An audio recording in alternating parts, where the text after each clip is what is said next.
Welcome back. Today we are diving into linear regression, the simplest yet most powerful machine learning technique. One famous problem in linear regression is predicting the price of a house given the area. Now, price should increase on area increase. The bigger the house, the more the price. Price will be a continuous value, and we need past data to make some assumptions. Now let's say we have the data, we have the area of few houses and also the prices. This is one dimensional data because the input is just the house area and output is house price for our problem. So this is one dimensional scenario. Now let's say we plot the data. In x-axis house area, in y-axis house price. We see that the data samples mostly fall on a straight line. Now, given this information, can we guess the price of a new house? This is a supervised and regression problem. Supervised because our data contains the input and also the output labels.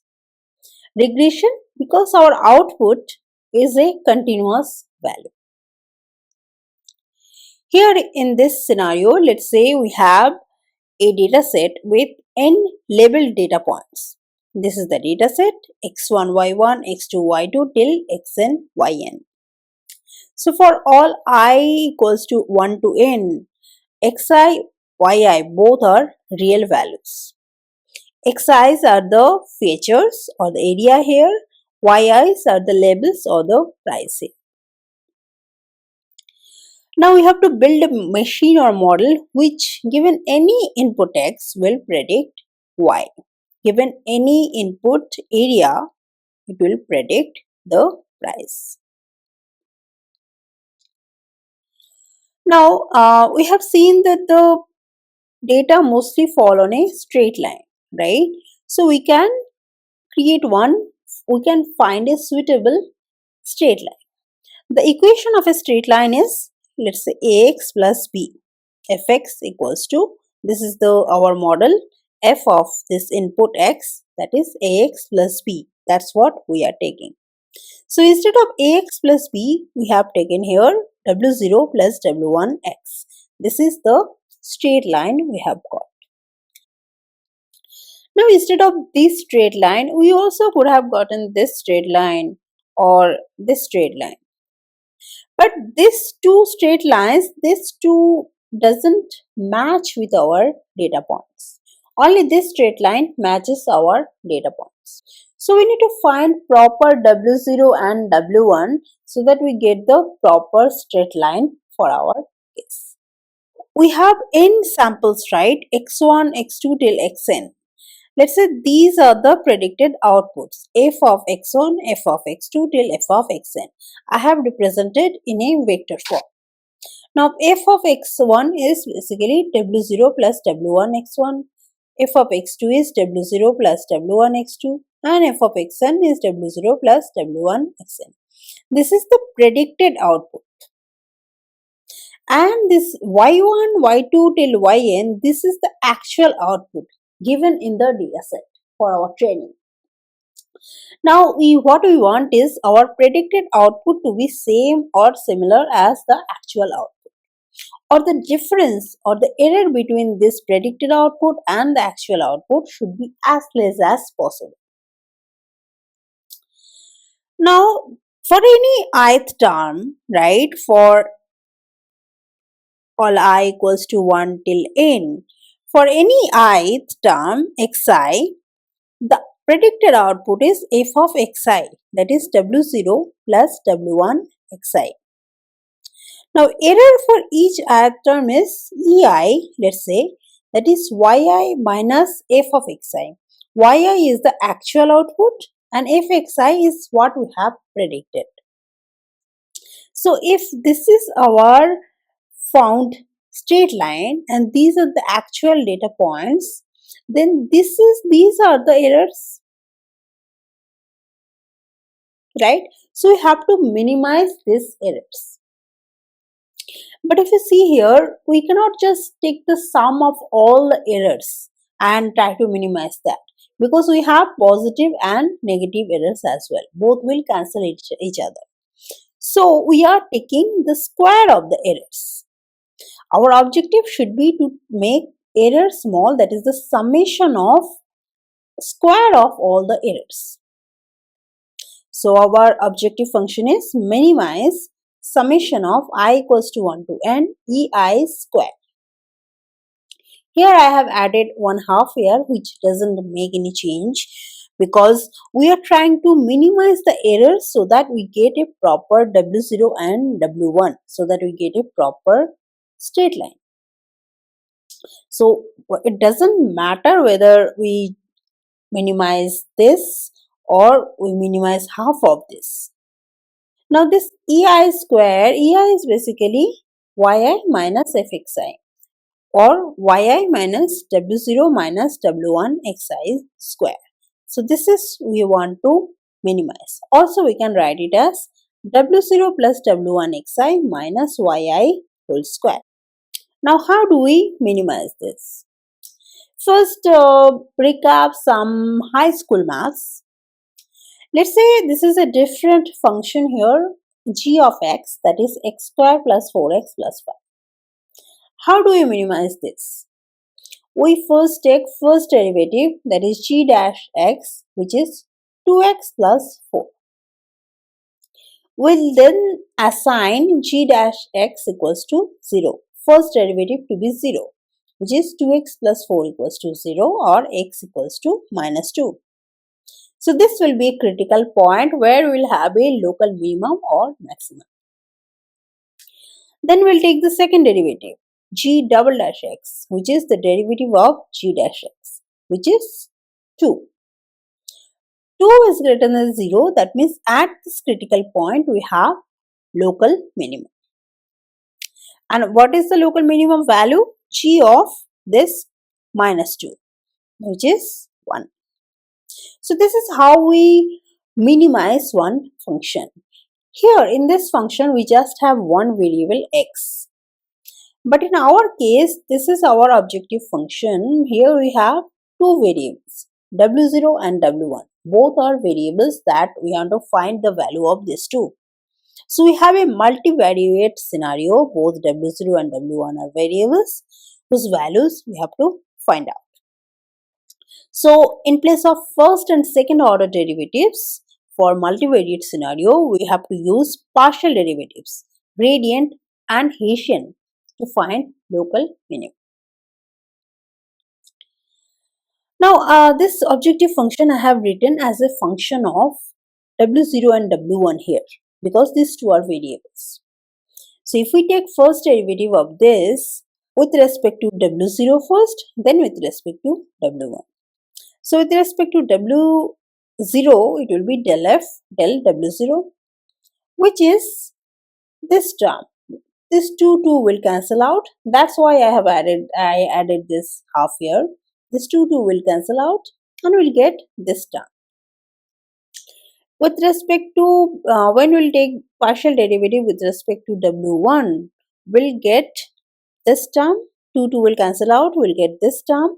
And as we are taking derivative with respect to w1, we'll get this xi's as well. So this term multiplied by xi. Now these are the partial derivatives. So these are the partial derivatives. Now we have to take the gradient. What is gradient?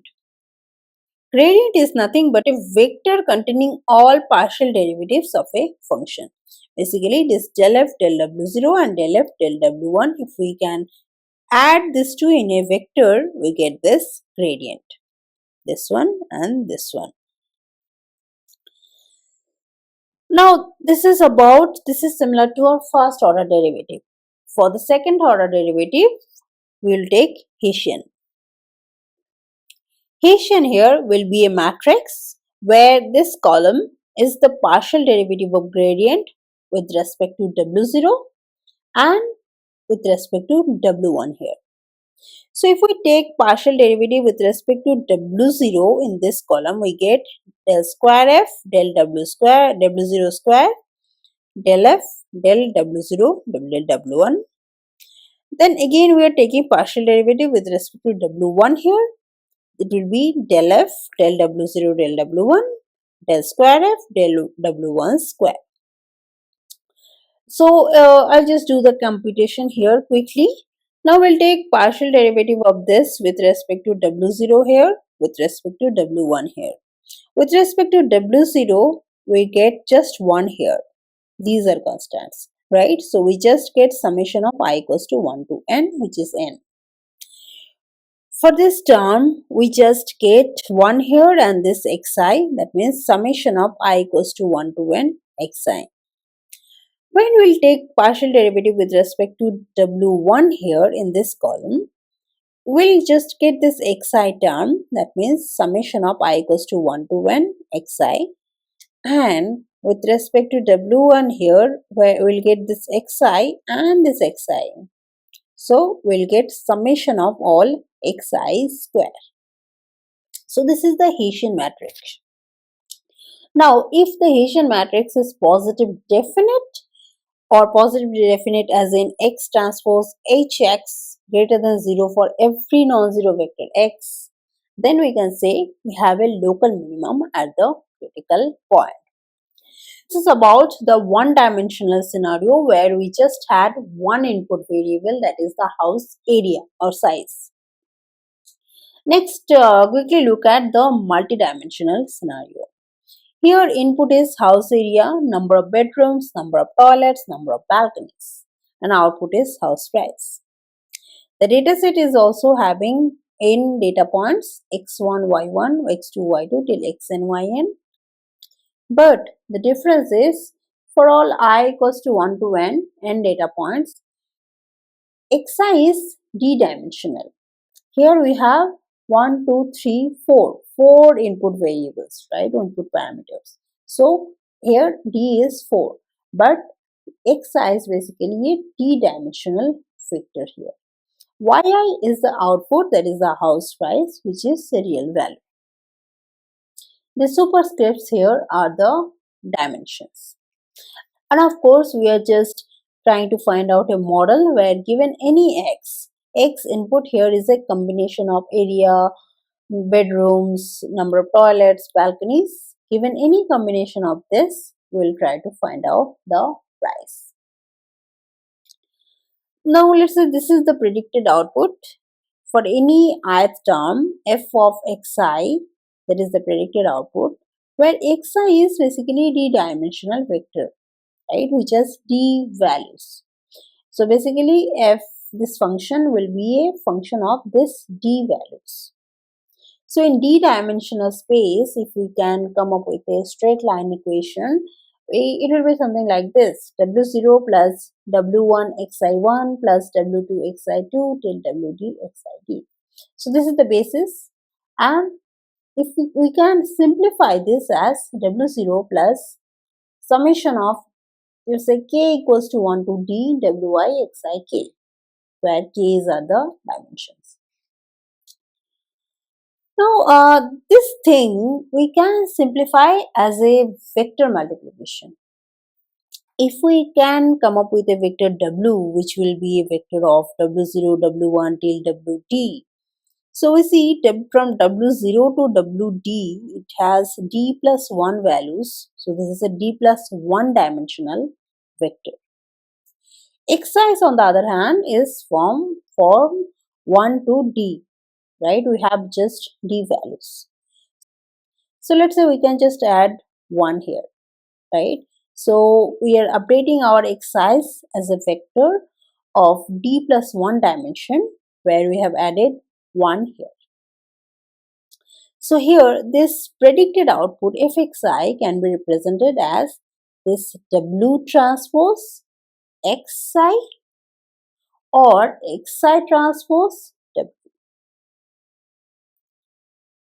Now this is the predicted output for n samples, f of x1, f of x2, f of xn.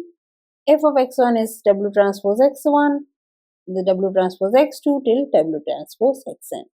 This is the predicted output and this is the actual output. and also we want this to be as similar as possible. Error for each ith term is ei, that is yi minus f of xi. We want to minimize the error.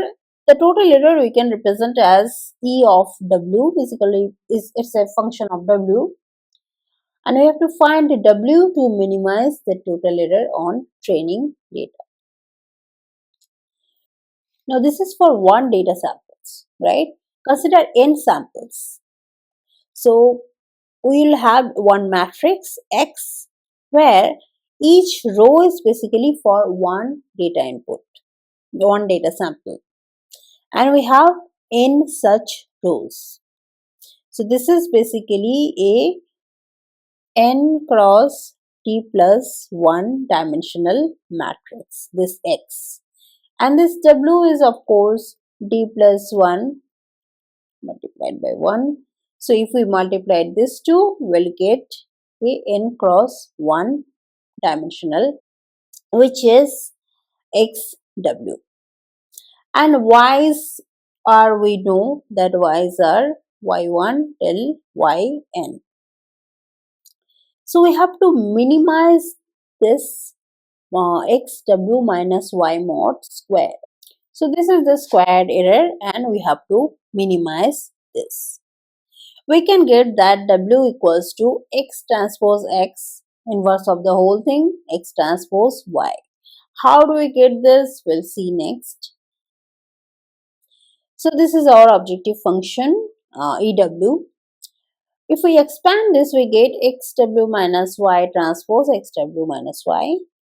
And if we take the derivative of this with respect to w, we'll get 2x transpose xw minus y. Now, if we set derivative equals to 0 for minimization, we'll get x transpose xw equals to x transpose y. Then w will be x transpose x, inverse of the whole thing, x transpose y. So this is how we are getting this w. But if you see this x transpose x, first of all, it has to be invertible. And if it is not invertible, then we have to calculate the pseudo inverse. So we can write as w equals to x plus y, where x plus is the pseudo inverse. Now this whole thing, if the dataset is large, this computation will be highly computationally expensive. So for a large dataset, we cannot directly find w using this thing, this formula. So you have to find out some different approach. So this is thus the idea of linear regression and how we see the problem mathematically. Next we'll see how in real life we'll solve this type of problem.